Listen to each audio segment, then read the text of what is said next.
اللہ ہی اپنے بندوں میں سے جس کے لیے چاہتا ہے روزی فراخ کر دیتا ہے اور جس کے لیے چاہتا ہے تنگ کر دیتا ہے۔ بے شک اللہ ہر چیز سے واقف ہے۔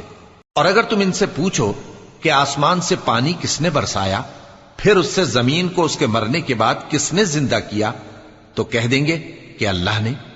کہہ دو کہ اللہ کا شکر ہے، لیکن ان میں اکثر نہیں سمجھتے۔ اور یہ دنیا کی زندگی تو صرف کھیل اور تماشا ہے، اور ہمیشہ کی زندگی کا مقام تو آخرت کا گھر ہے۔ کاش یہ لوگ سمجھتے۔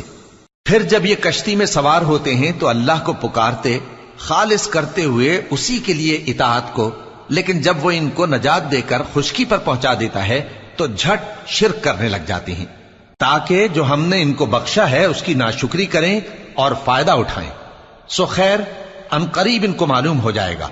کیا انہوں نے نہیں دیکھا کہ ہم نے حرم کو مقام امن بنایا ہے؟